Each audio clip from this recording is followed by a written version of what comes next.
Hello, my name is Yeji, otherwise known as ANdmadeco here on YouTube and on Instagram. Today I'm coming at you with a regular video of my finished objects as well as a work in progress, just one, as well as some plans and acquisitions. Usually I post my regular episodes on either Saturday or Sunday, but today I wanted to come at you a little earlier because I do have a giveaway currently going on my Instagram account if you want to join that, and that ends on December 22nd, so on Sunday. With that giveaway, I'm giving away to 10 people one individually published digital pattern. So anything that I've posted or showcased on my Instagram, you just have to let me know which pattern you want and you're on that post, and it's pinned on my profile, so it's easy to find if you'd like to join. Currently, there's a pretty good chance at winning, so if you did like any of the patterns I've showcased before, or you liked any of the patterns from my 2024 recap, then I will check that out. Also, thank you so much for all of your love and comments on the 2024 recap of all of the garments I made. It means a lot. So without any further ado, let's get started on what I'm currently wearing. I am currently wearing my first finished object of the week, and this is Dream Vest by Festnet. I'll stand up to show you what it looks like, and then we'll talk more about it.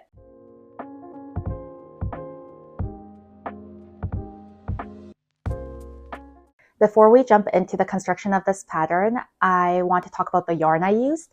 And I held together Pearl Soho Pale Patina. So this is Goodwill and Pale Patina with the WIP Suro in Seraphic. And these are both a sport weight yarn. I held it together to create more of like a worsted Aran weight yarn. And on the 5mm needle, it creates for a very drapey fabric. It's not gapey at all, but it is quite loose. The Suro yarn is 40% alpaca, 40% cotton, and 20% wool, so that alpaca content really fills in all of the stitches of this vest, which I think makes for a very warm garment. It's currently quite warm with me wearing it, but I'll keep it on for the sake of this video. And also, since it's going to my sister, it doesn't really matter if I keep it on for longer than I would, say, a sample knit. The colors of these two yarns together, because they are both very pale, very grayish, do create a lightly marled garment, which I really like. I used around 2.5 skeins of the WIP Suro, and I used 1.7, less than 2 skeins of the Pearl Soho Goodwill. So I do have quite a bit of this left. I started off with 4 of these and 5 of these.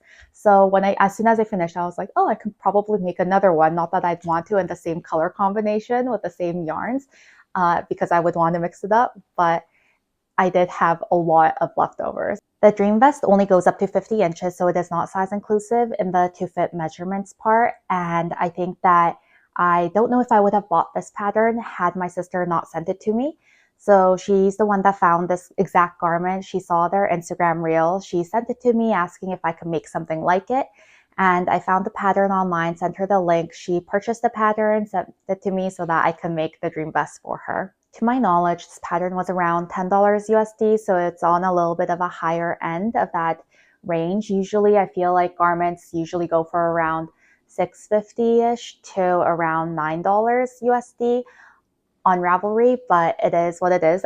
With the ties on the side, I think that it makes for a very cute garment, but I do have some things that I want to chat about regarding the construction and the instructions for this, the Dream Vest. So for the construction, first you start off in the middle here before you start for the ruffles, and you knit bottom up, and then you knit the 2 pieces flat separately, and then you seam it in the shoulders, which I do like that you seam it in the shoulders because I feel like it provides a little more structure. There will be less sagging in the future.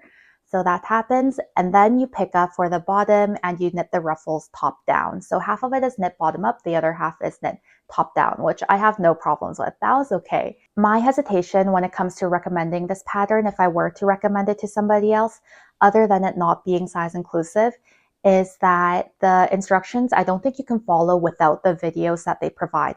And they provide step-by-step videos on how to make the entire vest. So that makes it super clear. But if you are the type of person who just likes to read the instructions and kind of go, then I don't think this is the correct pattern for it. To me, the pattern reads more of a crochet pattern in a knitting format, but you might disagree. So I think Vestnets has other crochet patterns. I'm not sure if they have many other knitting patterns, but I did find that some of the terminology they used weren't quite standardized. So for example, they would say make twin stitches in the video, but you don't resolve the twin stitches together as one as you would normally do. And they wouldn't make that part clear in the written instructions. And even in the written instructions, they don't really give a lot of the standardized terminology that you would see in patterns, say from Petite Knits or Nordland, other even European designers, as well as American designers. So I'm not exactly sure if it had to do with the translation, because I think the sisters who created Festnets, they are German. So I'm not sure if it has to do with translation or if their tech editor wasn't English speaking person. But it's just that the terminology wasn't what I was used to, and that was okay. But I would have liked to make this vest without having had to refer to the video constantly to make sure that what I was doing or what I was trying to understand was completely correct. I feel like some parts of this vest could also have been a little cleaner, such as the join after you do the increases for the neckline, and you have to do a couple more rows. Because I was knitting an extra large, I had to do a few more rows than what called for in a smaller size for the shoulder. And to make that clean on the neck edge, I had to really take my darning needle and kind of go over it and under it a little bit to make sure that it looked smooth. Otherwise, I would have had a hole of where I joined right here in the neckline versus the shoulder shaping. Also, they use selvage edges on the sides here, and the top and the back is more of a raw where you just raw edge where you just bind off in knit stitches. But I feel like that would have been cleaner had it been done with I-cord, since they were already using I-cord for the side ties anyway. And there are a couple of points where if I was to make this again, then I would change a couple of things about it.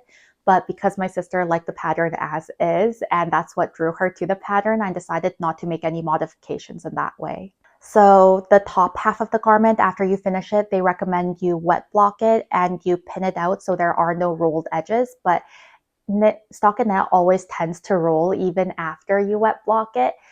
So it's not perfect. And I think that's one of the things that could have been kind of remediated by using the I-cord edges, but that's another point. And then for the ruffles, they recommend that you steam block that, so that since you only do knit bind off and you don't do anything on the very edge of that stockinette fabric and the bottom, very bottom, they recommend that you just steam block it or pin it out. And for this garment, after I finished it, I completely wet blocked it and really made sure that it lay flat to dry, because the ruffled hems were curling up a lot. Overall, I think Dream Vest is very beautiful. It's very in style, and I think my sister will really like it. It's exactly her type of garment that she likes to wear, where it is more drapey, more loose. There is a little bit of a peplum. I did make my top half a little longer than in the pattern because it was just what was recommended based on her measurements and my sister's measurements. And then the bottom ruffles are a bit shorter, so it hits hip length for her. And I just made sure to make those two the measurements that she wanted. And that's probably why I have more yarn that's left over than recommended in the pattern, because my ruffles are a little shorter, and the ruffles are what really takes that large portion of yarn, because you have double the fabric at the bottom as you do on the top part. So if you do like the vest and it is something you're interested in, I would definitely recommend you check out their Ravelry, their website, to see if it is something that you'd want to purchase. However, just keep in mind that it isn't completely size inclusive, and there are a lot of other vests I think that are written very well out on the market as well. So coming off of making this vest, I haven't blocked this finished object yet, but my second finished object is a Twisted Affair by Joji Locatelli. And this is the second version that I've made. So the first version I made right out of coming off of the Lume, and I made it with the same yarn, and the same thing happened with this. Because I had a lot of the yarn left over, and my sister is the one that bought the Zero yarn. The good wool I already had in my collection, but she's the one that bought the Zero yarn. So I asked her, hey, what do you want me to do? Do you want a hat or something to go along with the vest? And she said that her mother-in-law would enjoy a hat. So I made this. I made the Twisted Affair in the same yarn. So the Goodwill Pale Patina held with Zero and Seraphic. And I used the recommended needle size, which is US 8 5mm needle. So I used the same needle size for this as is in the vest. And I think it turned out very beautifully. I have yet to block it, so the cables are kind of scrunching in on themselves. But it is a very nice pattern. I really enjoy the Twisted Affair, the pattern. I think that the cables are very cute, and when it is kind of stretched out on your head, I really like the O shape that the cables make. It is a very memorizable pattern, I think, up until you get to the decreases, so it makes for a really good just mindless knitting or semi-mindless knitting as well. For this, I made it in a size medium because it comes in two sizes, so medium and large. My sister's mother-in-law has a smaller head than I do, as I think most people have smaller heads than I do, but she has a smaller head, so I think that the medium would fit her better. The finished product photos of this hat that you're seeing on the screen, the hat might look a little small on my head, and that's because it is, because it's not meant for my head. I think I used less than 30 grams of each of the balls of what I held together for this hat. And so I do have quite a bit of it left. So I'm thinking that with the leftover yarn, I'll make something else, but not just right now, because I feel like coming off of the Dream Vest as well as Twisted Affair, I'm okay. I'm done with this combination for now, but at least I know that this combination makes for a very beautiful fabric. The exact amounts of what I used are always on my Ravelry page. So I'm seeing my sister on Sunday for family dinner. Both my younger and my older sister live in Seattle, very close to where we all live in the same neighborhood. So we like to meet up every weekend if possible to have dinner together. And then I'll see her again on Christmas and Christmas Eve. So it'll be very family oriented this week, and I'm really looking forward to it. I just cast on my reel only work in progress because I had just finished the hat. And I cast on for the Eun Sweater by November Knits, whose name I think is Ane Fiskum Sunday. And I'm not sure how to pronounce her name, but also the sweater, I pronounce it Eun Sweater because EUN to me spells Un, but I know a lot of people say Yoon for like Eunice, and so I'm not 100% sure on that as well. This, I just have a little bit of the ribbing done. I still have to do around a double this so that I can fold it down to make the really big folded collar, and then it has a really beautiful 2x2 ribbing detail with a high split for the bottom. For this, I'm knitting a size 2, and I'm using a US 8 5mm for the ribbing, but a US 9 a 5.5mm for the body, and that is one needle size up from what's recommended in this pattern. And I am knitting a measurement size down from what I would knit to have that oversized look. And that's because I'm using Juniper Moon Farm Santa Cruz in Cornflower, and this is a pretty thick yarn. This yarn is 191 yards for 100 grams, so it's a very thick worsted weight, almost leaning towards that Aran weight, and just knitting with it now, it's very round, so I'm really excited to see how it will knit up. And I think the color is very bright, it's beautiful, and I'm really looking forward to having more progress on it to show you next week. Another work in progress I also just started is also going to be a summer tee, but because it's a test knit and the designer asked us not to share, I'll just share what yarn I'll be using, and you'll know that I'll be working on this in the background. I also have another one going that I'm working in the background, which I think making these podcast videos doesn't really make sense for me to do these test knits that are not open, but it is something that I wanted to try out. So I am going to be using this Cascade Yarns Ultra Pima, and in this really purpley fuchsia magenta color, and this is in the color 3776. So for those test knits, I'll definitely share when I'm able to share. So the very last of the skeins from the Small Business Saturday sales have come in this past week, And the first skein I don't have here to show with me, but I'll show you a picture. And this is by Hue Loco. It's in the colorway Mirage, and it's a sock skein. And for this one, I gifted to Stella, Milk Enthusiast, if you follow her on Instagram. And when she was over, and because she liked the colorway, and I knew that although I really do like the colorway, I probably wouldn't be using it anytime soon. So I wanted to gift it to her. And I also got this. This is by A Chick That Knits. It's in their deluxe sock base, and this is in the color Olive. I'm excited to see how this knits up. It looks pretty plump. By looking at just the skein, it looks like almost that nylon strand, a very thin strand of nylon is spiraling around the actual yarn itself, the extra fine merino, the superwash. So I'm not sure if you can see it on camera, but that's what it looks like to me. I am excited to see what it looks like knit up, and also just this color is very beautiful. When Stella was here on Sunday, Tea Cozy Yarn Shop also posted that they're updating their sales section with new items. And so I asked her if she wanted to go check it out, and thankfully she said yes. So we went together and I got a few things. So this is the Queensland Collection Falkland Chunky, and the top color is in the color Alabaster and the bottom one is in the color Iron. This is a bulky weight yarn, but I think that Stella knit Alma mitten with it, or not with this yarn, but with a bulky weight or a thick worsted weight yarn. And so I think I'm also going to knit a pair of mittens. I'm not sure if it'll be those exact ones or another pair. So I got these colors because I thought that they went really nicely together, and these were on sale. And not on sale, but what else caught my eye was this Cascade Yarn Magnum, and this is a super bulky yarn.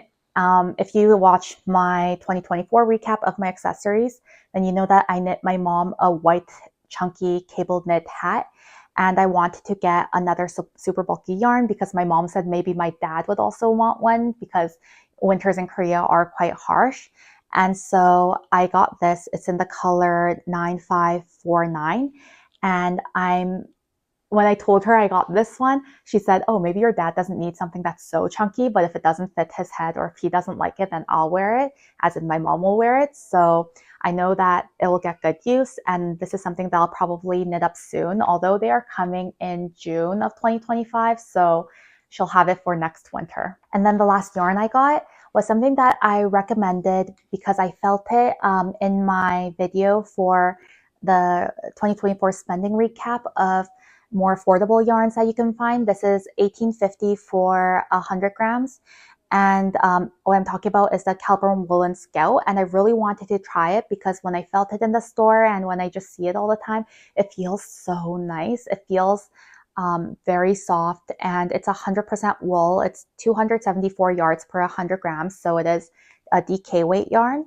I got the color Charcoal Heather, and I got 5 of these so that I can make some sweater with it. I don't really have any hand knit black sweaters that I've made for myself, so this is something that I'll also do for next year. So everything I got at Tea Cozy is pretty gray and black, but I guess that's what I was feeling when I went on Sunday. Another couple of items I picked up while I was there is that they have these bags now. They're black and they have the logo on it. Super cute. And so I got this. I have their old one that's in a much thinner cloth, and I use it all the time. So I decided I would get a black one with the cute design around the logo. I think it's so cute.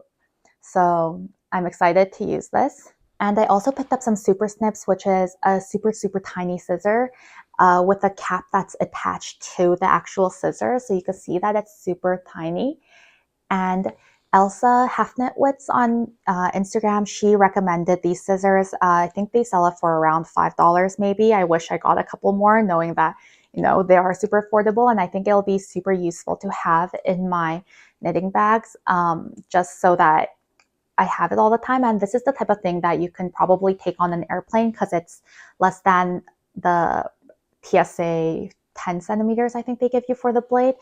And if it is something that they decide to take, it's not a big deal. So I'm very, very excited to have this. So I think that's everything.